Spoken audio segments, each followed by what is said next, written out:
Bismillahirrahmanirrahim. Alhamdulillahirabbil alamin. Wa bihi nasta'inu wa la 'udwana illa 'alal zalimin. Asyhadu an la ilaha illallah wahdahu la syarika lahu. Wa asyhadu anna Muhammadan 'abduhu wa rasuluh. Sallallahu wa sallamu 'ala hadzal nabiyil karim.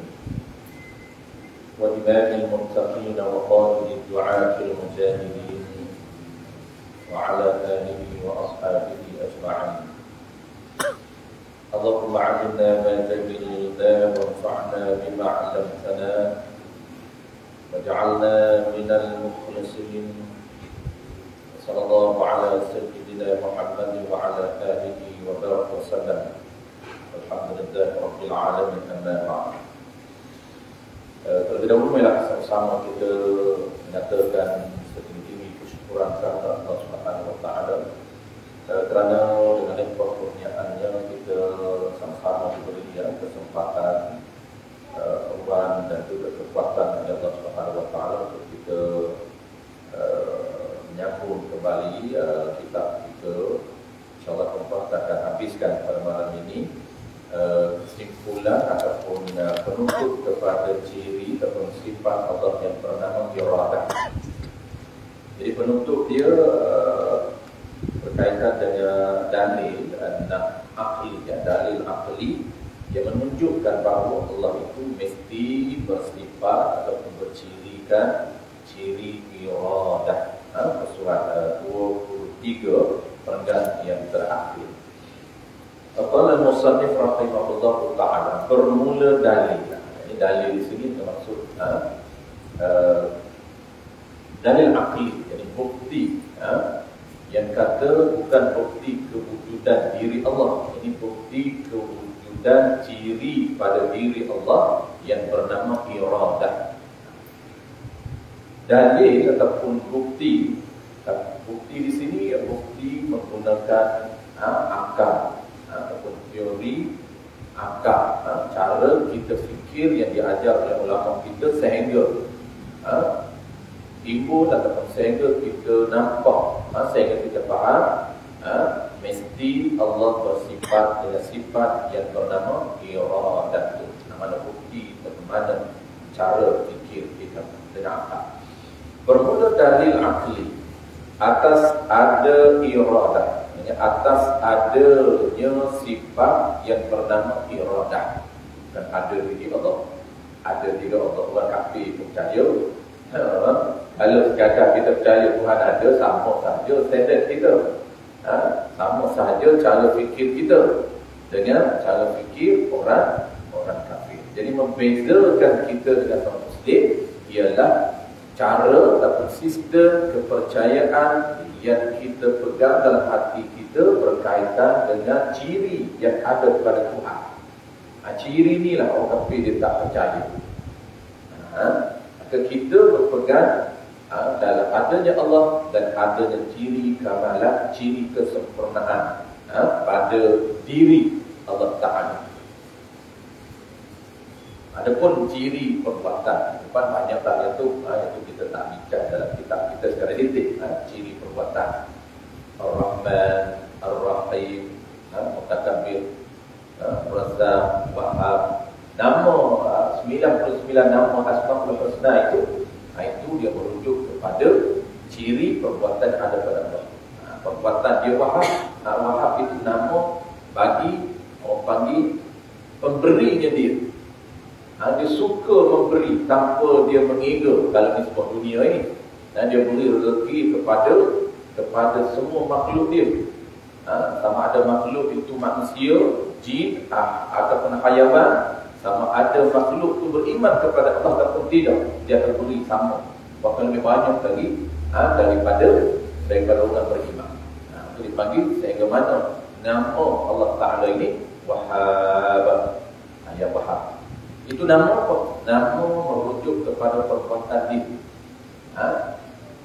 Dia bagi suka memberi, dia bagi Wahhab. Yang ini nama diri, ciri diri. Dalil atas adanya al-iradah, yakni sifat iradah di zat Allah Ta'ala itu ialah kita fikir. Cara kita renung, kita fikir, tilik. Tilik ni dia panggil badal pada fikir. Fikir ni, ataupun kita renung, tilik mana renung. Kita fikir, renung, perhati kepada makhluk ini. Renung kepada proses penciptaan Allah Ta'ala makhluk ini.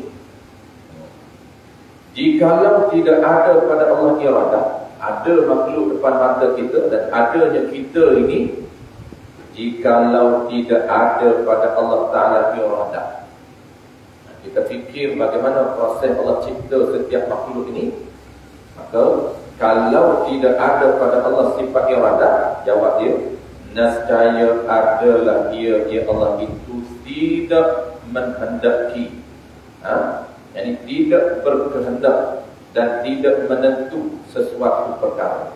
Kalau Allah Ta'ala tidak ada sifat iradah, sifat berkehendak, maka dia tidak ada keinginan untuk menentu. Dia tidak ada kehendak ataupun keinginan untuk menentukan suatu perkara. Mungkin untuk menetapkan suatu perkara, dia dah buat. Kita dah sebut sebelum daripada banyak kali, sebelum dia buat, maka dia akan menentukan terlebih dahulu. Dari sudut prosesnya, bukan dari sudut ciri Allah itu ada susunan, tidak. Bukan makna ciri Allah ini qudrah dulu baru iradah, tidak. Tapi dari sudut orang panggil proses praktikalnya, dia akan tanjis ataupun akan praktik benda yang dia tetap ataupun benda yang dia telah plan. Dia plan dulu rancangan itu, kemudian dia akan tanjis ataupun dia akan praktik mengikut plan ataupun planner dia. Itu dia punya proses dia. Tapi kena ingat, apa yang kita kena pegang dalam hati kita bukan bermakna ciri Allah ini qudrah dulu, dia ada susunan, tidak. Ciri Allah tidak ada susunan.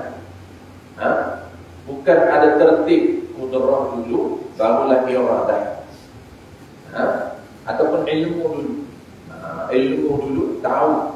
Kalau dia tak tahu, macam mana dia nak decide, nak buat penetapan, ataupun dia nak buat keputusan, ataupun dia nak plan. Apa yang dia plan, dia kena tahu. Maka kena tahu dulu. Itu susunan dari sudut praktikal di minda kita. Dia panggil ta'akul. Dari sudut ta'akul, prosesnya begitu. Apa yang dia tanjis, dia praktik, dia kena plan. Apa yang dia plan, dia kena tahu dulu. Ilmu. Kita akan belajar. Tiga ni dia panggil ciri tiga serangkaian. Ilmu, apa namanya, qudrah, iradah, ilmu. Tiga. Dia saling berangkaian. Apa yang dia Allah Ta'ala tanjis dengan sifat qudrah, dia tahu. Apa yang Allah tetapkan, apa yang Allah decide buat penetapan ataupun buat keputusan, maka Allah tahu. Itu daripada tiga ciri ini saling berangkaian antara satu sama lain. Nescaya adalah dia Allah tidak menendaki. Kalaulah Allah tidak ada sifat iradah, maka dia tidak akan boleh menentukan segala benda yang dia nak buat. Segala benda yang dia buat dengan sifat qudrah. Malam ni tuan-tuan, dia praktis kita malam ni. Dia panggil bahasa akademik, dia panggil tanjis. Malam ni dia tanjis kita. Pada hari, pada masa, pada jam sekian-sekian ini, dia tanjis kita berada di surau An-Nur. Dia tanjis ni mengikut apa? Berdasarkan kehendak. Tanjis itu dengan sifat apa? Dengan sifat iradah. Dengan sifat qudrah, tidak. Dia tanjis, dia orang panggil praktis kita pada malam ini mencipta qudrah, kekuatan yang ada pada diri kita sehingga boleh bergerak sampai di surau pada malam ini dengan sifat apa? Dengan sifat qudrah. yang ada pada dirinya. Dan apa yang dia tadis berdasarkan apa yang dia telah tetapkan di azali. Dia tidak akan tadis secara spontan tanpa dia tetapkan dulu. Kenapa? Kerana dia ada ciri yang nama dia iradah. Ciri ini memainkan peranan untuk dia susun planner dia. Planner dia bukan tahunan, tapi azali lagi. Sebelum kejadian, sebelum orang panggil apa? Kejadian makhluk ini, dia susun lebih awal. Itu kita panggil azali. Jadi, kalaulah tidak ada pada Allah iradah, jawab kalau nascaya adalah ia Allah itu tidak menghendaki, tidak berkehendak dan tidak menentu. Menentu itu maklum dia. Dan tidak menentu, jadi menetapkan sesuatu perkara mungkin itu. Maka ni dia bagi tafriq. Tafriq bagi kata apa? Tafriq bagi kata Allah Ta'ala ini, kalau Allah tak ada sifat iradah, nescaya dia tidak berkehendak, tidak berkeinginan. Apabila tidak ada sifat keinginan, maka dia tidak akan boleh berperanan untuk menentukan satu perkara.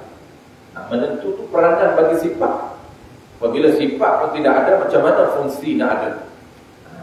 Maka ada kalanya makhluk, terjadinya makhluk tu kalau dah iradah Allah tidak ada. Ini kalau sahaja supaya mantap, confirm, tahqiq di pahaman kita mesti ada sifat iradah. Itu dia kena kalau.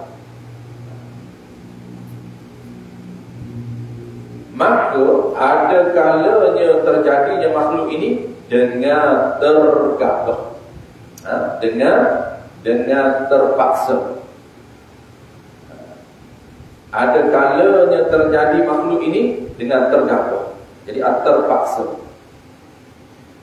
Terpaksa di sini dengan makna apa? Terpaksa di sini ada murad dia, ada makna dia. Makna apa?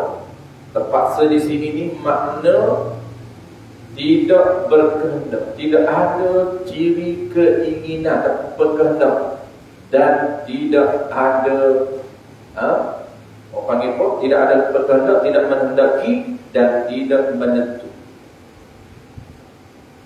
Itu makna terpaksa. Ada kalanya terjadi makhluk itu dengan terpaksa.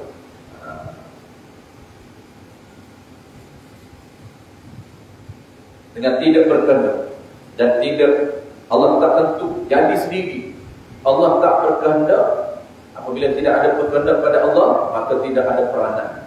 Allah tak menentukan dan tak menetapkan sesuatu benda yang Allah Ta'ala nak jadi. Kalaulah tidak ada orang. Atau tafriq lagi, atau terjadinya makhluk itu dengan lalai atau dengan lupa. Dengan lalai di sini dipanggil zuhul, makna apa? Tak sedar. Berlakunya, terjadinya satu perkara tak sedar. Kita ni malam ni berada di surah An-Nur, Allah tak sedar pun. Tu. Kalau Allah tidak ada sifat iradah, dia tak ancam kita nak berada pada malam ini. Tiba-tiba terjadi buat. Kalau tidak ada sifat iradah, dia akan jadi Allah tak merancang suatu perkara, tiba-tiba dia buat tanpa dia sedar. Sampai-sampai di surah An-Nur tu kita memang kita biasa, kita harus dia kata kita nak plan ke lain. Tiba-tiba jadi datang ke surah An-Nur. Plan hari ni, maghrib ni nak ke lain. Tak jadi kita plan. Tiba-tiba sedar-sedar duduk surah An-Nur. Itu kita, harus kita. Tapi Allah tak. Allah dia mesti, bukan harus, mesti kena dia buat itu berdasarkan apa yang dia rancang. Itu lalai. Atau dengan lalai, kalau bahasa Arab dengan zuhul, atau dengan lupa.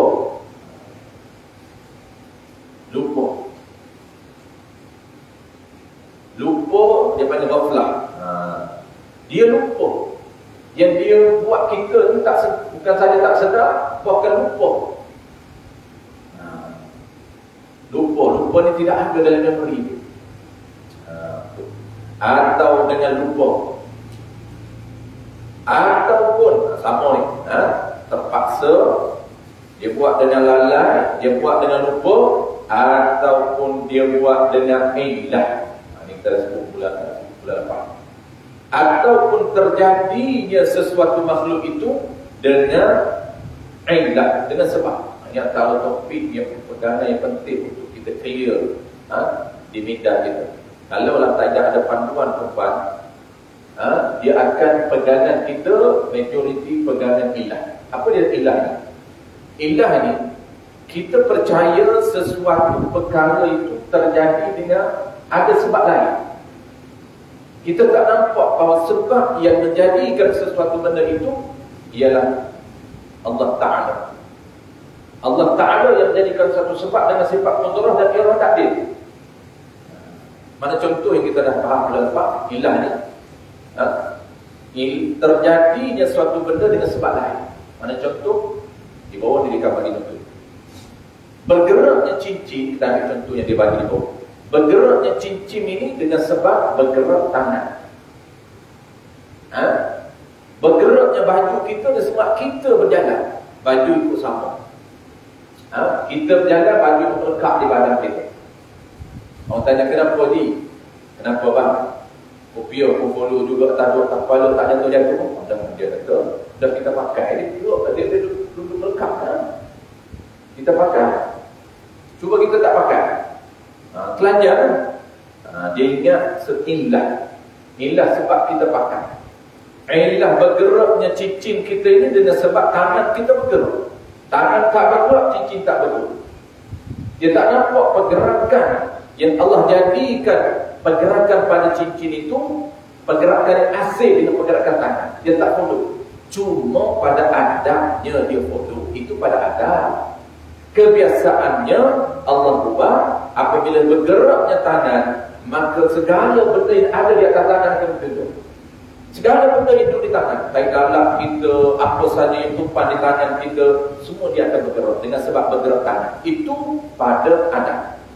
Tapi pada hakikat yang kita pernah pegang dalam hati kita, sebenarnya Allah menjadikan perbuatan pada cincin dengan sebab apa? Dengan sebab Allah ada sifat qudrah. Dan dia jadikan pergerakan ini mengikut apa? Mengikut perancangan dia dengan sifat iradah. Dia rancang nak bergerak sama dengan geraknya tangan. Pada adabnya begitu. Tapi luar kebiasaan dia boleh buat. Tangan bergerak, cincin tak bergerak, boleh nampak dia? Boleh buat? Ya, boleh buat. Cuma itu luar adab, luar kebiasaan. Itu dipanggil ilah. Ataupun terjadinya suatu pergerakan, suatu kejadian ataupun suatu makhluk itu dengan ilah, dengan sebab, ilah atau sebab, dengan unsur lain atau dengan sebab lain. Itu settle. Jadi apa yang kita kena faham? Jadi dua. Yang pertama secara adab.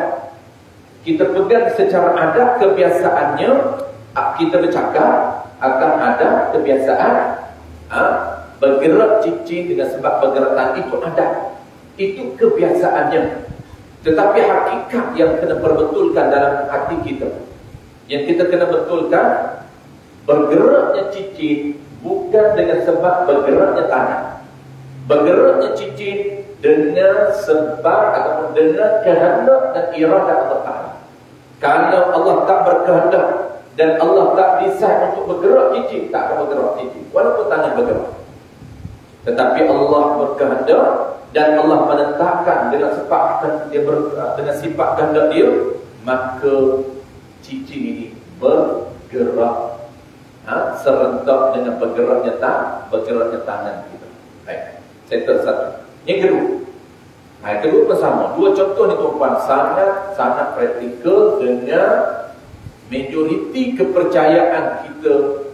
Kalau kita tidak ada panduan, tidak ada ilmu, kita akan percaya bergerak cincin dengan sebab bergeraknya dia ikut follow tangan. kita akan ambil dari sudut adat sahaja. Hakikat tak nak. Kerana nak faham hakikat kena belajar. Kalau kita ilmu kita sekadar pengamatan, maka dia hanya sekadar adat sahaja. Dia dapat sekadar adat. Ini bahaya. Tak selesai dia punya kepercayaan dan hati. Bahaya lagi sama juga ni tuan. Ataupun dengan tabiat. Dengan tabiat. Ataupun terjadinya suatu perkara, suatu makhluk itu dengan tabiat. Kalau Allah Ta'ala tidak ada iradah. Kalau Allah tak ada sifat iradah, nescaya jadi satu benda dengan tabiat dia. Tabiat ni maknanya dengan kekuatan diri benda tu. Kenapa terbakar? Dengan tabiat api. Kekuatan yang ada pada api itu boleh membakar. Kenapa kenyang? Kerana tabiat nasi itu boleh mengenyangkan. Kenapa hilang dahaga? Kerana air. Tabiat air, kekuatan ada pada air, dia boleh menghilangkan dahaga. Itu pada adat. Pada hakikat, tidak boleh berpegang sesuatu benda itu kekuatan hilang, memberi kesan. Tak boleh. Setiap baharu tidak boleh memberi bekas. Walaupun baharu itu ada kekuatan. Di sini tuan dia ada dua. Dia panggil apa ni? Dia panggil i'tiqad tabi'i. I'tiqad tabi'i ni kena pada kita juga kalau kita tak mengerti. Ada dua qaul, dua pembahagian i'tiqad tabi'i. Ada yang kafir. Qaul yang keduanya ialah ada khilaf. Ada yang tidak kafir tapi dosa besar, dan ada yang nohnya adalah kafir. Baik, pertama tuan. I'tiqad tabi'i yang pertama, yang kafir. Ijma' ulama atau ittifaq ulama kafir. Macam mana cara dia pegang? Dia berpegang suatu makhluk itu memberi bekas. Dengan sebab apa? Dengan sebab kekuatan yang ada pada dia. Ini ijma' ulama, tidak ada khilaf kafir seseorang ini. Mana dia? Dia berpegang suatu benda itu dengan sebab kekuatan ada pada suatu benda. Contoh apa tuan? Allah berikan khasiat kepada suatu benda. Allah berikan khasiat kepada ubat yang boleh menyembuhkan. Maka dia pegang ubat ini yang boleh menyembuhkan penyakit dia. Maka ittifaq ataupun ijma' ulama kafir. Kenapa? Kerana tidak ada kaitan dengan kehendak dan iradah Allah. Tidak ada kaitan dengan qudrah Allah Ta'ala. Memang dia pegang bola bahawa suatu benda hilang penyakit dia, sembuh penyakit dia dengan sebab powernya ubat, dengan sebab hebatnya khasiat ubat ini. Dia tak nampak bahawa Allah menjadikan khasiat pada ubat. Ubat tu pun Allah jadi, khasiat tu pun Allah jadi. Pada ubat itu ada dua benda. Ada diri dia, ada khasiat dia. Dua-dua Allah buat. Diri benda tu pun Allah buat. Khasiat yang ada dalam diri benda tu pun Allah buat. Macam kita lah tuan. Kita ni, diri kita Allah Ta'ala buat. Kekuatan ada pada diri kita, boleh bergerak, boleh bercakap, boleh mendengar, boleh bangun. Siapa buat? Allah buat qudrah dalam diri kita. Allah buat sifat iradah dalam diri kita, sehingga kita boleh buat keputusan nak pergi ke tak nak pergi, nak cakap ke tak nak cakap. Kita boleh buat keputusan. Kenapa? Kerana ada iradah dalam diri kita. Siapa buat iradah itu? Kita sendiri. Tak. Faham? Allah Ta'ala yang buat. Apabila ada iradah, boleh buat keputusan, kita pun decide lah apa keputusan yang kita nak buat. Maka keputusan itu Allah Ta'ala akan jadikan jadi ataupun tidak berdasarkan kepada qudrah dan iradah Allah. Kita boleh plan tuan sebab dengan sifat iradah. Tapi plan kita jadi tak jadi itu kena sesuaikan dengan plan Allah Ta'ala. Kenapa? Kerana Allah buat juga kekuatan dalam diri kita. Jangan kita anggap semua hak kita.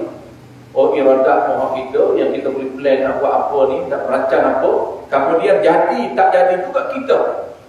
Oh, tak jadilah, saya tak mampu nak ni, tak kuat, tak jadi. Dia nampak dia juga. Jadi pun dia nampak dia juga. Jadi pun dia nampak hebat dia. Tak jadi dia nampak lemah dia.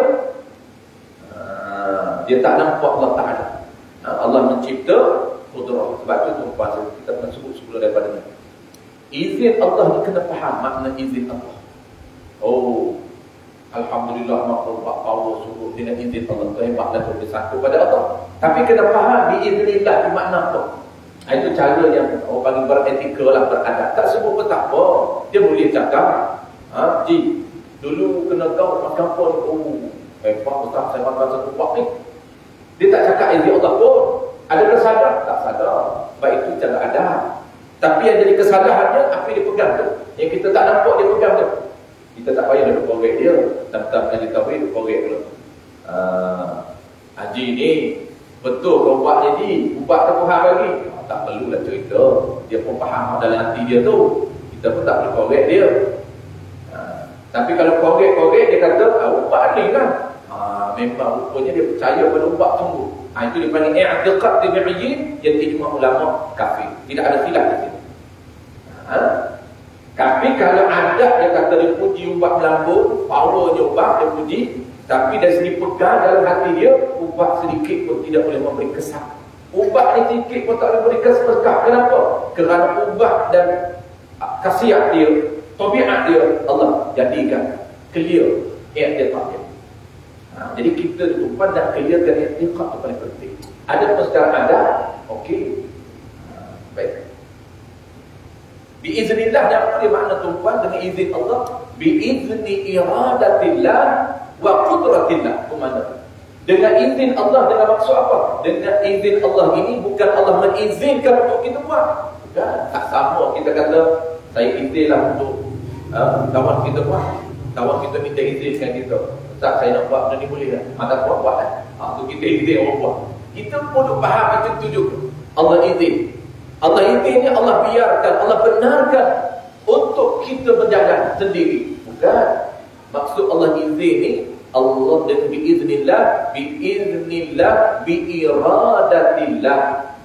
biqudratillah. Dengan kehendak dan perancangan Allah Ta'ala. Kita ni Allah izin datang ni tuan. Apa maksud Allah izin datang ni? Biiradatillah. Dengan kehendak Allah Ta'ala, dia rancang kita nak ada pada malam ini. Apabila dia rancang kita nak ada pada malam ini, dia azali lagi, kemudian tanjis. Dia betul-betul tanjis apa yang dia rancang.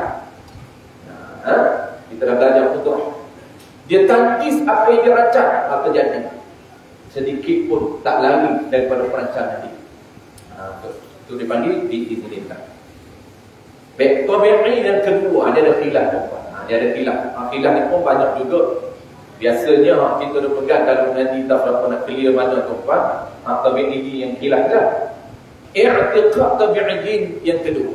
Kedua dia ada khilaf. Apa dia? Yang pertama, pegangan yang pertama ni iaitu pegangan yang dosa besar kalau muktamad. Bagaimana pegangan tabi'iyyin yang dosa besar? Iaitu Allah Ta'ala dia pegang. Allah Ta'ala menjadikan khasiat, kelebihan pada ubat. Contoh, kita ambil ubat tu. Contoh. Allah dia pegang, Allah jadikan khasiat pada ubat.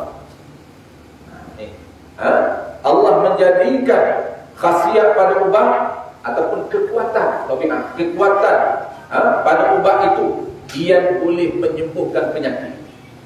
Dia pegang macam tu. Maka di mana yang haram dia? Maka dia kata yang memberi bekasnya, kesannya ialah kekuatan ubat. Nampak tak tuan? Saya ulang sekali lagi. I'tiqad tabi'iyyin. Yang keduanya ada khilaf. Yang pertama tidak ada khilaf, kafir. Ada khilaf. Khilaf ni macam mana pegang lagi? Dia pegang dalam hati dia, Allah Ta'ala menjadikan khasiat, kelebihan, manfaat pada ubat boleh menyembuhkan penyakit. Dia pegang. Allah yang jadikan. Kalau dia tak pegang, dia tak pegang Allah jadi, dia semata-mata ubat itu. Itu pegangan yang pertama, khilaf, tidak ada khilaf. Pegangan yang kedua yang ada khilaf ini, macam mana pegangan dia? Pegangan dia percaya bahawa kekuatan yang ada pada ubat itu Allah jadikan. Itu yang dia pegang. Maka khilaf di mana? khilaf dan tuan, qaul yang pertama. Ini qaul mu'tamad yang mengatakan bahawa dosa besar, haram dosa besar pegangan dia. Macam mana pegangan dia? Dosa besar ni pegangan dia tuan. Dia kata Allah Ta'ala menjadikan khasiat kekuatan pada ubah. Dan ubah itu yang boleh memberi kesan. Nampak? Yang sebenar pegangan sebenar, Allah menjadikan khasiat pada ubah. Dan Allah yang menyembuhkan ubah itu. Cuma sebab saja nampak ubah itu. Ini yang sebenar. Tapi dia percaya Allah menjadikan khasiat. Dan ubah itu yang boleh memberi khasiat. Nampak ini yang majoriti pegang macam itu tuan. Haram besar-besar. Tanya siapa pun dia akan pegang macam itu. Sembuh penyakit jantung. Sembuh Ustaz saya makan ni. Hebat. Alhamdulillah Allah Ta'ala bagi kau ubat ni. Nampak? Dia kata Allah bagi kau ubat ni. Sebab ubat ni dia kata jadi. Dia pegang apa? Dia pegang Allah jadikan khasiat pada ubat. Dan ubat ini memberi kesan pada dia. Maksudnya ubat ini yang power. Siapa bagi cipta power? Allah. Sikit saja tuan dia silap. Sepatutnya dia kena letak dua-dua di Allah. Allah jadikan khasiat pada ubat ini yang hebat. Dan Allah jadikan juga sembuh penyembuhnya ialah Allah Ta'ala. Dengan apa? Dengan asbab ubat ini saja. Dan qaul yang kedua tuan, qaul pertama mu'tamad ni ialah dosa besar tak haram. Tak kafir. Tapi haram dosa besar. Kenapa haram dosa besar? Kerana dia menisbahkan juga kepada ubah.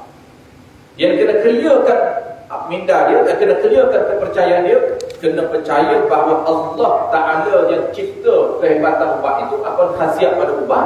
Dan Allah Ta'ala mencipta penyembuh itu. Bukan kerana ubah tabiat dia. Cuma asbab saja. Asbab kena buatlah, kena pilihlah. Yang terbaik, yang ubat yang terbaik kena pilih. Jangan kata pilihlah apa-apa pun sama saja. Kerana Allah Ta'ala yang buatnya. Boleh tak kisah apa pun dia kata buatlah apa pun sama. Jadi kita dituntut supaya usaha yang terbaik. Etc. Itu maksud golongan tabi'in. Jadi qaul yang kedua mengatakan dhaifnya kafir. Tapi qaul dhaif sajalah. Qaul yang mu'tamad dia haram dosa besar saja. Jadi kena clearkan pahaman dia, kena nisbah bodoh pada Allah. Allah yang buat kekuatan pada ubah dan Allah juga yang menyembuhkan. Bukan ubah. Cuma asbab saja ubah. Baik. Sambung. Kerana dan jika Allah Ta'ala bertergagap, nescaya jika Allah terpaksa, kalau Allah lupa, kalau Allah ini buat, kalau berlakunya satu perkara dengan sebab, bukan dengan Allah dengan kehendak dan irada Allah. Kalau berlaku satu benda dengan kekuatan yang ada pada diri benda, bukan dengan kehendak dan irada Allah, maka nescaya tidak menjadi ia akan makhluk ini, kerana ianya tidak menendaki. Kalaulah Allah tak berkehendak ada makhluk ni, Allah tak rancang nak ada makhluk, dan setiap makhluk tidak ada. Dia tak akan jadi sendiri. Dan jika lalai ia ataupun lupa ia, nescaya tidak ada juga makhluk.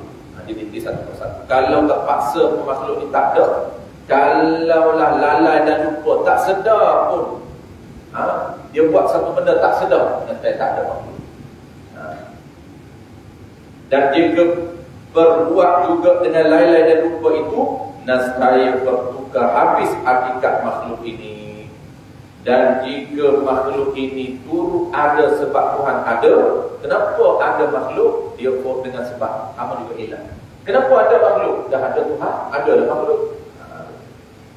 Tapi bukan kerana perancangan Allah, bukan kerana kehendak dan perancangan Allah. Dan jika makhluk ini turut ada sebab Tuhan ada, seperti gerak cicit turut gerak jari misalnya.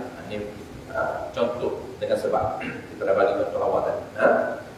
Mana contoh adanya makhluk dengan ada unsur lain, ada sebab lain, seperti bergeraknya cicit dengan sebab bergeraknya jari.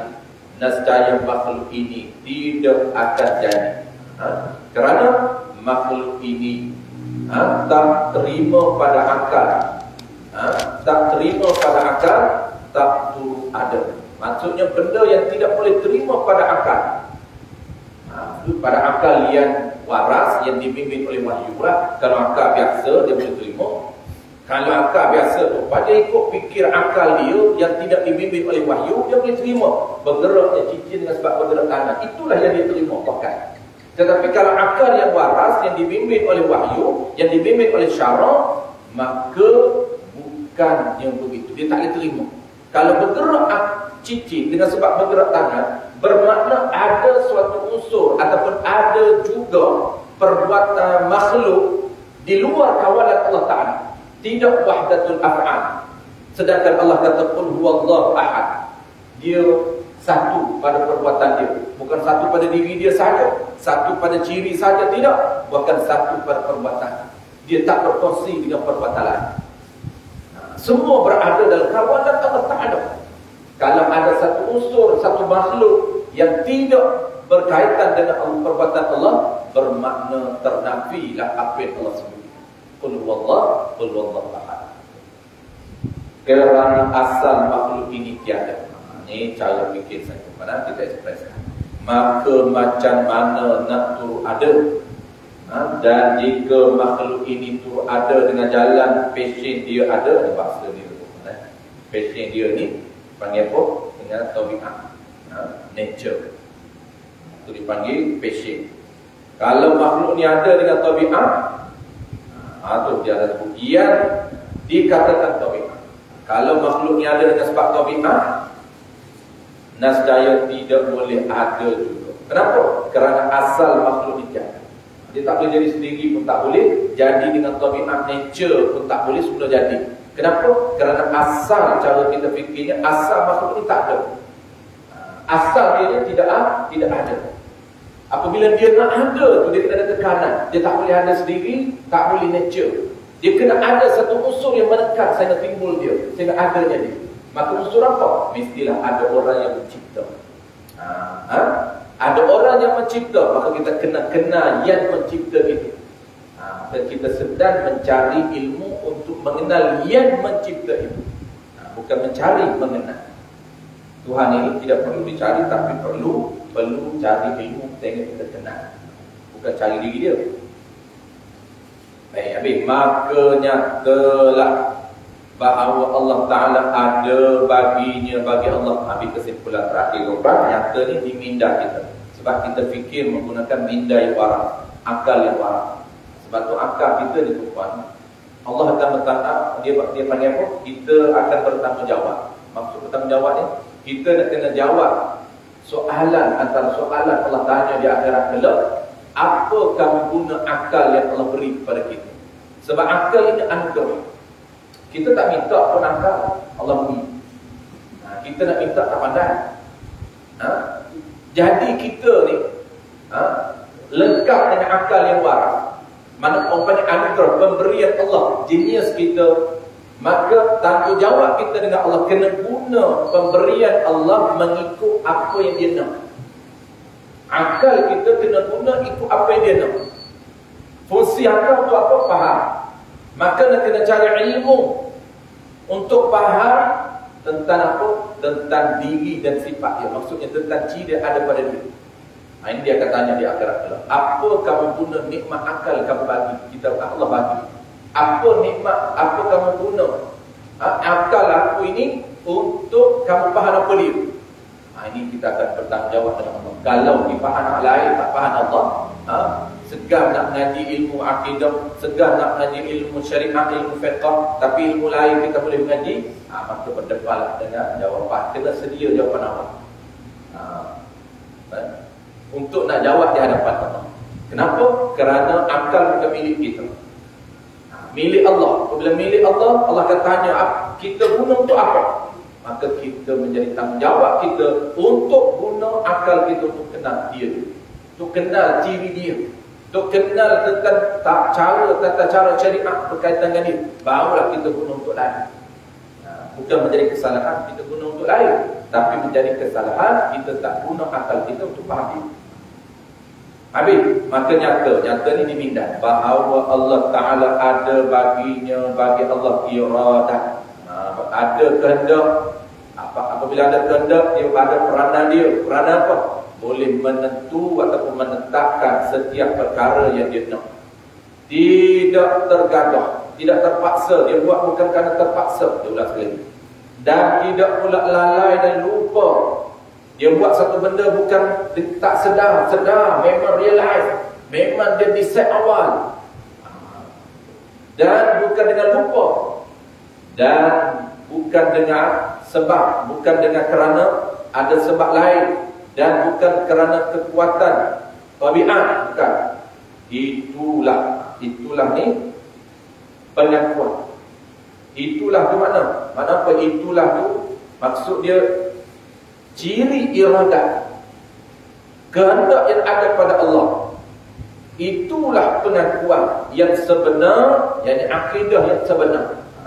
Inilah yang sebenar kena ada dalam hati kita. Akidah yang sebenar ataupun pengakuan yang sebenar, pegangan yang sebenar. Yang sebenar tu yang membetul ia akidah itu dengan pengakuan Allah Ta'ala dan Quran. Cara kita fikir kena teli dengan apa yang disebut oleh Allah Ta'ala. Kalau cara fikir tak sama dengan apa yang disebut oleh Allah, maksud pegangan tak sebenar. Pegangan kita melencong dengan apa yang disebut oleh Allah Ta'ala. Itu kena samakan pegangan kita dengan apa yang disebut oleh Allah Ta'ala. Mana Allah sebut? وَمَا تَشَاءُونَ إِلَّا أَن يَشَاءَ اللَّهُ رَبُّ الْعَالَمِينَ.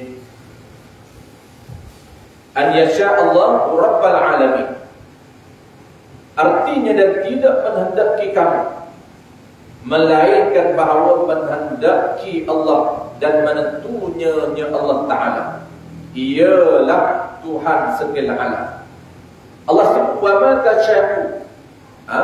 Tidak ada satu perkara yang Allah hendaki ini, Allah tetap ini, Allah susun ini, Allah plan ini, melainkan semuanya perancangan Allah itu berdasarkan kehendak Allah Ta'ala. Siapa Allah? Rabbul Alamin. Allah ini adalah Rabb, Tuhan. Jadi dia perkenal diri dia. Allah itu nama, Rabb itu diri. Melainkan kesemuanya berdasarkan kepada perancangan Allah Ta'ala. Siapa Allah? Ia Allah itu Tuhan sekalian alam. Itu dia nak perkenal diri dia lah, Rabb itu. Maka nyatalah pada ayat itu, nyata pada akal, bahawasanya Allah Ta'ala bersifat ia Allah Ta'ala dengan masyiah. Ialah masyiah itu apa dia? Dikatakan iradah. Wallahu a'lam. Itulah dia kata masyiah, tasya'u illa an yasha Allah. Tasya'u ni, masyiah ini sama dengan iradah. Dalam lafaz lain dia sebut iradah, tapi dalam ayat ini dia sebut yasha. Apa yang dia nak. Dia nak itu tuan, kenapa yang dia boleh berkeinginan? Kerana dia ada sifat berkehendak. Barulah dia boleh berkeinginan. Berkeinginan apa? Untuk menentukan, itu dia panggil fungsi. Berkeinginan untuk merancang ataupun menetapkan ataupun menentukan semua perkara yang mungkin, yang harus pada akal. Bukan dia tetap perkara wajib pada akal, bukan dia tetap perkara mustahil pada akal, tapi dia hanyalah menetapkan, mentaksis perkara yang mungkin saja. Wallahu a'lam. InsyaAllah bulan depan kita akan masuk tajuk baru. Nama dia lah ciri yang ke-9, ilmu. Kita biasa dengar ayat depan. Kita biasa dengar alimun. Innallaha bikulli syai'in alim. Allah, semua apa yang berlaku berada dalam pengetahuan dia. Ini kita kena tahu apa maksud pengetahuan dia. InsyaAllah kita akan bincang akan datang Allah.